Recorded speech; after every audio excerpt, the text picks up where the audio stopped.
Career को लेकर ना एक बहुत ही आम सलाह दी जाती है। आज हम उसी सलाह को थोड़ा कुरेदने वाले हैं।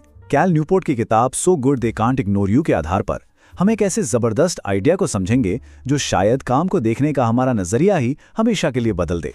तो चलिए देखते हैं कि आज की हमारी चर्चा का सफर कैसा रहेगा। हम एक बहुत ही जानी पहचानी सलाह से शुरू करेंगे और फिर देखेंगे कि इसमें असल में दिक्कत क्या है। इसके बाद हम एक नए और कहीं ज्यादा असरदार रास्ते की बात करेंगे। यकीन मानिए, ये सफर आपके करियर को देखने का तरीका बदल सकता है। जब भी करियर की बात आती है तो एक सलाह है जो हमें हर तरफ से सुनने को मिलती है, हमारे टीचर्स से, घर के बड़ों से, यहाँ तक कि बड़े बड़े सेलिब्रिटीज से भी। ये इतनी कॉमन है कि इसे करियर का सुनहरा नियम ही मान लिया गया है। हाँ, यही है वो मशहूर सलाह, अपने पैशन को फॉलो करो। सुनने में तो भाई बहुत अच्छा लगता है ना? पर जरा सोचिए, क्या हो अगर यही सलाह आपके करियर की सबसे बड़ी रुकावट बन जाए? ये किताब ठीक इसी सोच को जड़ से हिला देती है। तो चलिए अब जरा इस सलाह की कमियों पर गौर करते हैं। लेखक कैल न्यूपोर्ट का कहना है कि ये सलाह न सिर्फ अव्यावहारिक है, बल्कि कई लोगों के लिए तो सीधी सीधी नुकसानदायक भी हो सकती है। इस पूरी प्रॉब्लम की जड़ है ये पैशन माइंडसेट। ये मानसिकता हमेशा यही सवाल पूछती है, ये नौकरी मेरे लिए क्या कर रही है? अब जैसे ही काम में थोड़ी मुश्किल आती है तो इस माइंडसेट वाले लोग सोचने लगते हैं, शायद ये मेरा पैशन है ही नहीं, और वो कुछ नया ढूंढने निकल पड़ते हैं। नतीजा, असंतोष और निराशा। और इसके असली खतरे क्या हैं वो यहाँ बिल्कुल साफ है।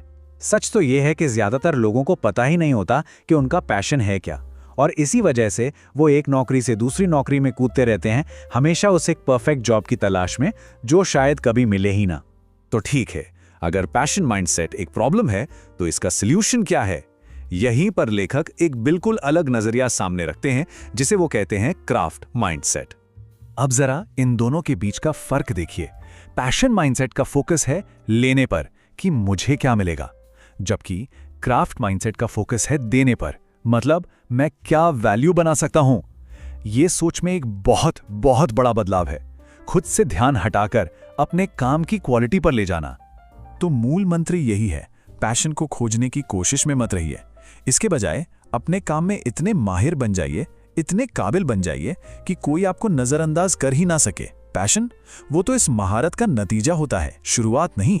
चलिए आगे बढ़ते हैं और इस किताब के सबसे जरूरी कॉन्सेप्ट को समझते हैं, करियर कैपिटल। ये वो बुनियाद है जिस पर एक कामयाब और सुकून देने वाला करियर खड़ा होता है।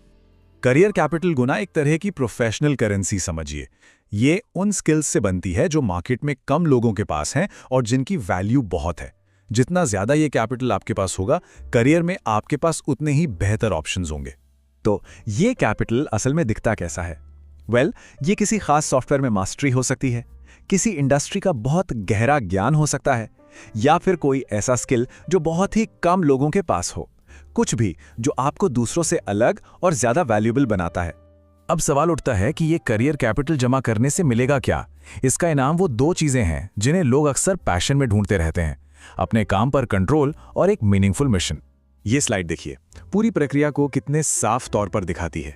ये एक सीधा साधा रास्ता है। सब कुछ सही माइंडसेट से शुरू होता है, उससे आप वैल्यूएबल स्किल्स बनाते हैं, ये स्किल्स आपको कंट्रोल देते हैं और आखिर में एक बड़े मकसद या मिशन की तरफ ले जाते हैं। जब हम कंट्रोल की बात करते हैं तो इसका मतलब है असली ठोस फायदे, जैसे ये तय कर पाना कि कब और कैसे काम करना है, या फिर उन प्रोजेक्ट्स को चुनना जो वाकई में मायने रखते हैं। ये सब तभी मुमकिन होता है जब आपके पास अच्छा खासा करियर कैपिटल हो। और आखिर में बात आती है मिशन की। ये वो बड़ा क्यों है जिसे हर कोई ढूंढ रहा है, लेकिन किताब का तर्क है कि आप इसे शुरू में ढूंढ ही नहीं सकते।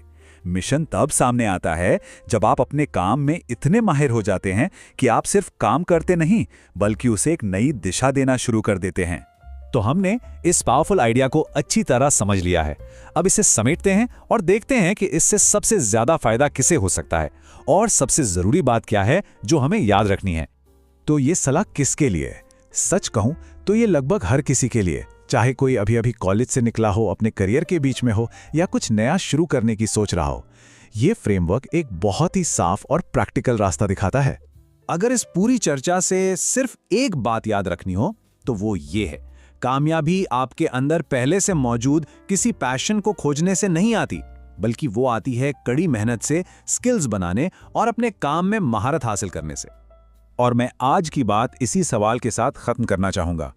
पैशन की तलाश करने के बजाय इस पर सोचिए कि ऐसा कौन सा दुर्लभ और वैल्यूएबल स्किल है जिसे सीखकर आप अपने फील्ड में इतने जरूरी बन सकते हैं कि कोई आपको इग्नोर ही ना कर पाए।